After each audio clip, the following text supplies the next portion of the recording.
Alright guys, so welcome to Acumen Gate Academy। मेरा नाम है डॉक्टर उमाशंकर त्रिपाठी।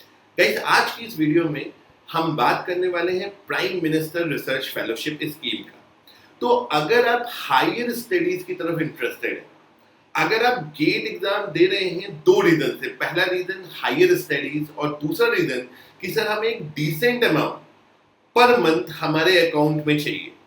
अगर ये दो वजह हैं आपके गेट एग्जाम लिखने के लिए, तो ये वीडियो आपके लिए बहुत इंपॉर्टेंट होने वाला है, क्योंकि पीएमआरएफ के बारे में बहुत ज्यादा बात नहीं होती है, लोगों को अवेयरनेस नहीं होती है। कई लोग जानते ही नहीं है कि प्राइम मिनिस्टर रिसर्च फेलोशिप क्या होती है, और इस वजह से ये अपॉर्चुनिटी आपके हाथ से निकल जाती है। जब आप एमटेक करने पहुंचते हैं, किसी आईआईटी में जाते हैं, किसी अच्छे एनआईटी में जाते हैं, और आपको पता चलता है कि यार अवेयरनेस की वजह से मेरे को पीएमआरएफ नहीं मिला, यानी मैं तो ले रहा हूं 12,400 रुपए और कोई और ले रहा है 70,000 रुपए।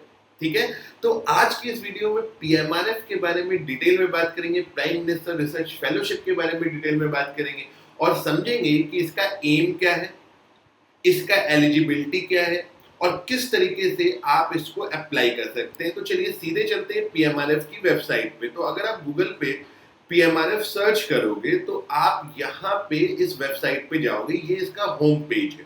ठीक है, प्राइम मिनिस्टर रिसर्च फेलोशिप। ठीक है, इसके बारे में यहाँ पे डिटेल में लिखा हुआ है, मैं आपको समझाता हूँ। तो सबसे पहले फेलोशिप की बात करते हैं कि भाई पैसा कितना मिलेगा, स्टाइपेंड कितना मिलेगा। तो आप अपनी स्क्रीन पे देख पा रहे होंगे, जो फेलोशिप है पहले साल, दूसरे साल में 70,000 70,000, तीसरे साल में 75,000, चौथे और पांचवें साल में 80,000 रुपए आपको मिलने वाले हैं। ठीक है, अब एक बात समझिए, ये सैलरी नहीं है, this is not a salary. ये क्या होता है, ये होता है स्टाइपेंड। ठीक है, क्या अंतर होता है स्टाइपेंड और सैलरी में? देखिए, जो सैलरी होती है उसके ऊपर टैक्स देना पड़ता है। ठीक है, सैलरी टैक्सेबल होती है, स्टाइपेंड टैक्सेबल नहीं होता है, मतलब ये पैसा टैक्स फ्री है। अभी ऐसा स्टूडेंट आपको ये सब नहीं पता चलता कि सर ये टैक्स क्या है, और हम सोचते हैं कि यार किसी की सैलरी 1 लाख रुपए, तो 1 लाख रुपए पे जब आप टैक्स देखो तो टैक्स का भी एक बहुत बड़ा फैक्टर आता है। तो ये बहुत बड़ी बात होती है कि इतने बड़े अमाउंट पे आपको टैक्स नहीं लग रहा है, ये टैक्सेबल नहीं होता है, स्टाइपेंड होता है। ठीक है, तो सर स्टाइपेंड होता है, तो उसके लिए हमें करना क्या पड़ता है उसकी भी बात करेंगे। उससे पहले कुछ और चीजें देख लेते हैं इसमें और क्या है। अब अगर आप यहाँ पे देखें तो अपार्ट फ्रॉम दिस, अगर आप नीचे लाइन पढ़े, each fellow would be eligible to research grant of 2 lakhs per year. तो ये रिसर्च ग्रांट क्या होती है, what is this research grant? तो रिसर्च ग्रांट का हमारा मतलब होता है, जैसे जब आप किसी आईआईटी में रिसर्च करते हैं तो आपके कुछ खर्चे होते हैं। क्या खर्चे होते हैं भाई? आपको कॉन्फ्रेंस पे जाना है, तो कॉन्फ्रेंस में जाना है तो कॉन्फ्रेंस का खर्चा कौन उठाएगा, कहाँ से आएंगे उसके पैसे? क्या आप अपनी इस सैलरी से दोगे? नहीं, ये वो ग्रांट होती है। ठीक है, तो एक चीज तो आप इसको कॉन्फ्रेंस वगैरह में जाने के लिए यूज कर सकते हैं, इंडिया के अंदर, अब्रॉड। ठीक है, सब कुछ कवर हो जाता है, कॉन्फ्रेंस की फीस, आपके ट्रेवल टिकट, ये सब वहां पे आप कर सकते हो। इसके अलावा मान लीजिए आप कोई रिसर्च करते हो, तो रिसर्च करने में कुछ सामान खरीदना पड़ता है, आप कुछ इक्विपमेंट खरीद सकते हो। जैसे मान लो आप किसी एक पर्टिकुलर वेल्डिंग पे रिसर्च कर रहे हो, वेल्डिंग क्यों बोल रहा हूँ, क्योंकि मैंने अपनी पीएचडी एडिटिव मैन्युफैक्चरिंग वेल्डिंग से की थी। ठीक है, वेल्डिंग रिलेटेड काम किया था। तो अगर आपको कुछ कंज्यूमेबल खरीदना है, आपको वायर खरीदना है, आपको कुछ भी खरीदना है, उसका बिल आप अपने पास रखिए और ये पैसे आपको मिल जाते हैं। ठीक है, कुछ डिजिटल अप्लायंस भी अगर आपको खरीदनी होती है, मोबाइल खरीदना होता है, कंप्यूटर खरीदना होता है, तो उसके लिए कुछ वेरिफिकेशन आपको करवाना पड़ता है, कुछ परमिशन होती है, उसके भी पैसे आपको मिल जाते हैं। तो ये 2 लाख रुपए भी आपके साल में एक एडिशनल आपको ग्रांट की तरीके से मिलते हैं। ठीक है, तो अब ये तो हो गई सैलरी की बात। अब इसके एम को समझते हैं कि भाई आखिर पीएमआरएफ का एम क्या है। तो देखिए क्या होता है, अगर कोई स्टूडेंट गेट एग्जाम लिखता है, या गेट को छोड़ दीजिए, अगर कोई एक अच्छा स्टूडेंट, एक इंटेलिजेंट स्टूडेंट बीटेक करता है, तो उसका प्राइमरी एम रहता है कि सर मुझे पीएसयू में जॉब मिल जाए, या किसी प्राइवेट कंपनी में जॉब मिल जाए और मेरा पैकेज बहुत अच्छा हो जाए। देखिए, एक बात हम सबको माननी चाहिए, इसमें कोई बुराई भी नहीं है, कि हम सबको कहीं ना कहीं पैसे की जरूरत है। ठीक है, हम सब चाहते हैं कि एक डिसेंट अमाउंट हमारे अकाउंट में क्रेडिट हो। तो एक बीटेक स्टूडेंट जो पीएसयू में जॉब करता है, कहीं नौकरी करता है, वो महीने के 70-80 हजार रुपए उसके अकाउंट में आते हैं टैक्सेबल। ठीक है, तो गवर्नमेंट क्या चाहती है कि जो स्मार्ट स्टूडेंट्स हैं, जो इंटेलिजेंट स्टूडेंट हैं, वो अपना कैरियर रिसर्च की तरफ भी बनाए, क्योंकि देश तो तभी ग्रो होगा, है ना, हमारा देश एक डेवलपिंग नेशन है, तो रिसर्च के ऊपर फोकस बढ़ाने के लिए कि अच्छा इंटेलिजेंट माइंड रिसर्च की तरफ फोकस में आए, तो उसके लिए ये पीएमआरएफ स्कीम है। और ये जो बिग गैप है बिटवीन द सैलरी, जैसे अगर मैं बात करूं तो एक नॉर्मल एमटेक करके कोई पीएचडी करने जाता है तो उसको 37,000 पहले 2 साल मिलते हैं। यहाँ पे आपको 70,000 2 साल मिल रहे हैं और 2 लाख की ग्रांट अलग है। तो काफी ये गैप जो है ब्रिज हो जाता है। ठीक है, रहना आपका, अगर मान लो जैसे मैं आईआईटी रुड़की से हूँ, तो आईआईटी रुड़की के अंदर रहने के लिए आपको हॉस्टल होता है, सब कुछ होता है। जैसे पीएचडी करते वक्त तो हम शादी भी कर लेंगे, तब क्या मैरिड एकोमोडेशन होते हैं, 1 BHK फ्लैट टाइप का आपको मिल जाता है किसी भी आईआईटी में। आप अपनी फैमिली के साथ भी रह सकते हैं और बहुत इकोनॉमिकल होता है, सब्सिडाइज जिसको बोलते हैं। ठीक है, आप कैंटीन में जाओगे, खाना खाने जाओगे, मेस में जाओगे, खाना खाने जाओगे, आपको उससे कम पैसे में कहीं खाना मिलना बड़ा मुश्किल। अब भंडारे में जाके खा लें, उससे कंपैरिजन नहीं कर रहा हूँ, ठीक है, लेकिन कहीं पर भी आपको इतना अच्छा खाना इतने कम पैसे में आईआईटीज के अलावा कहीं मिले, मेरे एक्सपीरियंस में तो नहीं है। आप सर ऐसा, क्योंकि मैं 8 साल आईआईटी रुड़की में रहा, 2 साल एमटेक और लगभग 6 साल पीएचडी। ठीक है, बीच में थोड़ा टाइम मैं एक प्रोजेक्ट पे भी काम किया था, वहां पे लगभग 1 साल आप वो पकड़ लीजिए। तो इतने साल आईआईटी में रहने के बाद एक बात है, आईआईटी के बाहर, जो मेरा पर्सनल एक्सपीरियंस है, आईआईटी के अंदर का 100 रुपए बाहर के 200 रुपए के बराबर है। ठीक है, तो ये जो गैप को ब्रिज करना है, इस गैप को ब्रिज करने के लिए पीएमआरएफ स्कीम आती है। तो अब चलते हैं कि सर इसका सिस्टम क्या है, कैसे हम ज्वाइन कर सकते हैं, और एक बार ये डिलीवरेबल भी देख लीजिए कि ये सैलरी के लिए आपको करना क्या होता है। तो यहाँ पे आपको देखिए, पहले 2 पॉइंट आपको क्या बता रहे हैं, यहाँ पे ये आपका जिस भी आईआईटी में आप जाओगे, जिस भी एनआईटी में आप जाओगे, वहां पे आप ये एलिजिबल रहोगे। तो वहां का आईआईटी एनआईटी आपको कुछ टास्क बताएगा, जैसे इतना रिसर्च आपको करना है, ये करना है। इसके अलावा अगर आप थर्ड पॉइंट देखें, ठीक है, तो थर्ड पॉइंट, और यहाँ पे सॉरी, अगर आप फोर्थ पॉइंट देखें, डी पॉइंट देखें, ये मेन पॉइंट है, इसके बारे में आपको बताता हूँ। देखिए यहाँ पे आपको क्या करना है, यहाँ पे आपको टीए शिप करनी है। देखिए क्या मतलब हुआ है इसका। So a TA ship duty is mandatory for every PMRF. तो आपको टीए का जॉब करना होगा। टीए का जॉब मतलब टीए की ड्यूटी करनी होगी। कितनी ड्यूटी करनी होगी, ये करनी है आपको मात्र 50 घंटे पर ईयर।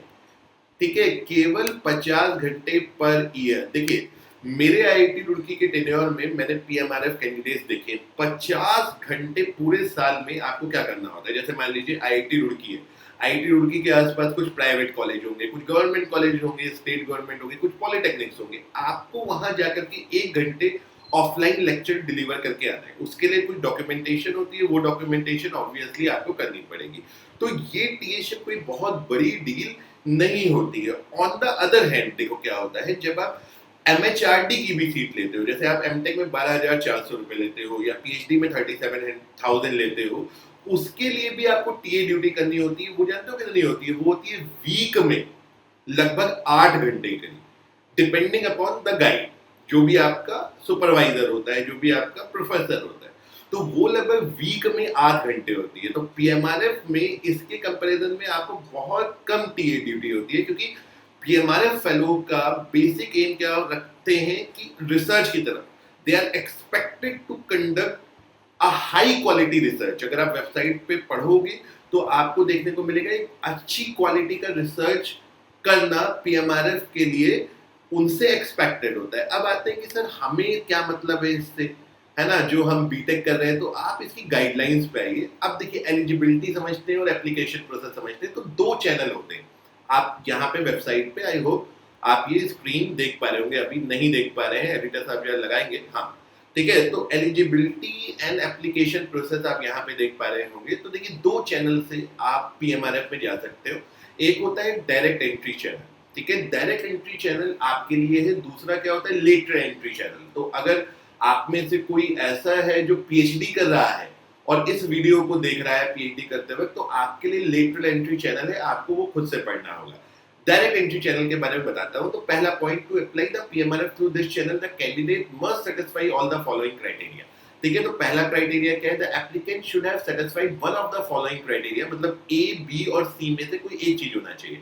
तो पहला, completed or be pursuing the final year of 4-year undergraduate or 5-year integrated MTech or 2-year MSc or 5-year undergraduate postgraduate dual degree program in science and technology stream from ISC, IIT, ISR, IST and centrally funded triple IT.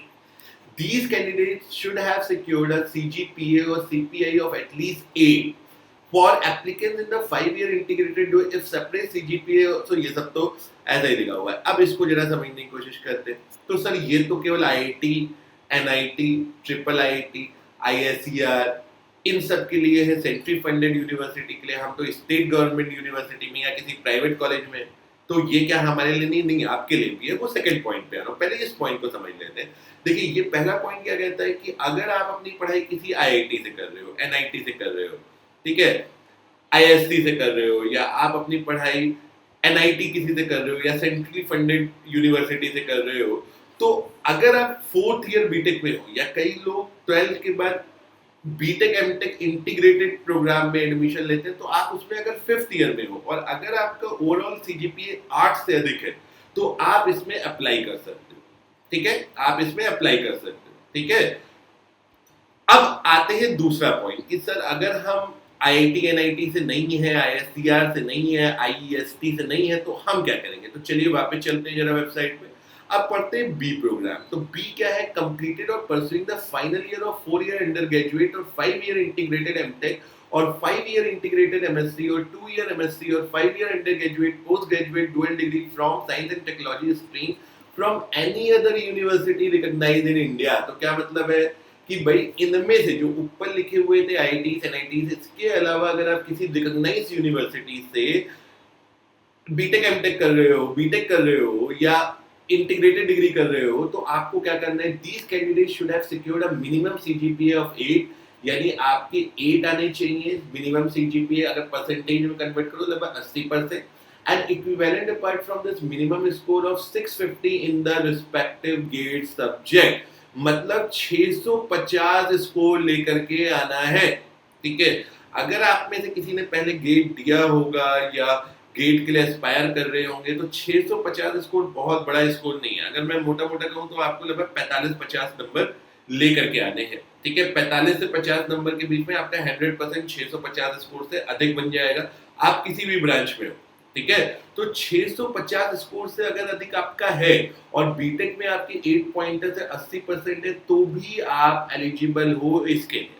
ठीक है, ठीक है. फिर तीसरा point, जब आप PhD join करते हो तो वहां पे, ठीक है, मतलब ये ग्रांटिंग इंस्टीट्यूट के लिए कि आपको मतलब जो भी आपको PMRF देगा, कौन ग्रांट करते हैं, बहुत सारे इंस्टीट्यूट्स हैं आपके. जब आपकी अच्छी रैंक आती है, देखिए ये इंस्टीट्यूट की आपको लिस्ट दिख रही है, BHU ISC, मतलब सारे यहाँ पे लिस्ट है. मतलब टोटल मैक्सिमम IITs है, ठीक है, कुछ NITs है, ठीक है, और ट्रिपल IT है. ठीक है, और कुछ आपकी सेंट्रली फंडेड यूनिवर्सिटी है, जैसे यूनिवर्सिटी ऑफ हैदराबाद हो गया, अलीगढ़ मुस्लिम यूनिवर्सिटी हो गया, JNU हो गया. यहाँ पे आप इस चीज को कर सकते हैं. तो बेसिकली देखिए फंडा क्या है, अगर आप बीटेक 4th ईयर में है किसी प्राइवेट कॉलेज में, किसी प्राइवेट यूनिवर्सिटी में, कोई दिक्कत नहीं है. 8 CGPA उससे अधिक आपका होना चाहिए, 80% से ज्यादा आपके होने चाहिए. दूसरी चीज, आपका गेट में 650 से अधिक स्कोर होना चाहिए. आप PMRF स्कीम में अप्लाई कर सकते हैं. अब फॉर्म कब आएगा, देखिए इसके अलावा भी बहुत सारी डिटेल है, वीडियो बहुत लंबा हो जाएगा. आप मतलब ये दो बातें उन स्टूडेंट्स के लिए जो बीटेक या इंटीग्रेटेड एमटेक कोर्स करके आपका गेट लिखते हैं और रिसर्च में जाना चाहते हैं या एक अच्छी सैलरी लेना चाहते हैं, ये उनके लिए. इसके अलावा भी कुछ पॉइंट्स हैं, आप वो पॉइंट खुद से इस वेबसाइट पे जा करके पढ़ सकते हैं. ठीक है, लेकिन वो आपको इतना कंसर्न नहीं करते क्योंकि वो फिर एमटेक के बाद के लिए है. मैं समझता हूँ कि अभी मैक्सिमम जो लोग ये वीडियो देख रहे होंगे वो बीटेक, आप कमेंट में बता दीजिए, मैं आगे भी एक्सप्लेन कर दूंगा, अदरवाइज आप वेबसाइट पे खुद जा करके पढ़ सकते हो. ठीक है, सो बेसिकली अगर आप समझे तो ये बहुत अच्छी अपॉर्चुनिटी होती है थ्रू गेट, जिससे आप एक रिस्पेक्टेड सैलरी पा सकते हैं, अच्छा वो कर सकते हैं. और PMRF का आगे का स्कोप बहुत अच्छा होता है. देखिए कुछ JRFs होते हैं, जैसे CSIR का JRF आता है, DRDO का JRF आता है. नॉर्मली क्या होता है, वहां से आप JRF करने के बाद आपको उतनी अच्छी अपॉर्चुनिटी नहीं मिल पाती है. PMRF का मतलब जो PMRF रिसर्च फेलो, ये मैं आपको अपना फर्स्ट हैंड एक्सपीरियंस बता रहा हूँ. मैं जैसे मैंने कहा, मैं IIT में बहुत समय रहा हूँ, तो फर्स्ट हैंड एक्सपीरियंस बता रहा हूँ, जो स्टूडेंट पीएमआरएफ होते हैं उनका कैरियर बहुत अच्छा होता है, उनको बहुत अपॉर्चुनिटी मिलती है। मेरे जितने फ्रेंड्स ने पीएमआरएफ किया है वो सब अभी फॉरेन यूनिवर्सिटीज में कोई प्रोफेसर है, कोई किसी बहुत बड़ी रिसर्च फर्म में है, बहुत अच्छा उनका कैरियर है। तो गाइस ये जरूर, अगर आप इसके एलिजिबिलिटी क्राइटेरिया को सेटिस्फाई करते हैं तो आपको जरूर ट्राई करना चाहिए। नाउ फॉर्म कब आते हैं, तो सर ये साल में 2 बार इसके फॉर्म भरे जा सकते हैं, एक तो मई में, एक दिसंबर में। ठीक है, तो जब आप नेक्स्ट ईयर गेट देंगे, या जितने लोगों ने गेट दिया है, ये वीडियो मैं रिकॉर्ड कर रहा हूँ जुलाई में, ठीक है, तो मई वाला साइकिल तो इस बार गेट 2024 वालों के लिए निकल गया है, लेकिन जो गेट 2025 स्टूडेंट्स हैं वो मई में भरे इस फॉर्म को, पीएमआरएफ की वेबसाइट पे जाकर के अप्लाई करिए। ठीक है, तो 2 साइकिल्स होती है, मई और दिसंबर। मार्च में फॉर्म आ जाता है इसका, और मई में फाइनल लिस्ट आ जाती है। ठीक है, सिमिलरली अगर आप उधर जाओगे तो सितंबर में फॉर्म आता है और दिसंबर में इसका क्लोज हो जाता है, लिस्ट वगैरह, स्टूडेंट सिलेक्टेड लिस्ट वगैरह सब कुछ आ जाती है। सो गाइस, आज की वीडियो में इतना ही। वीडियो थोड़ी सी ज़्यादा लंबी हो गई, अगर आप यहाँ तक मेरे साथ रुके हैं तो थैंक यू वेरी मच, और इस वीडियो को जरूर शेयर करिए और चैनल को सब्सक्राइब करिए। इस तरीके से आपको हम और जो भी अपॉर्चुनिटी होगी वो कोशिश करेंगे कि बताते चलो। So with this, thank you very much and have a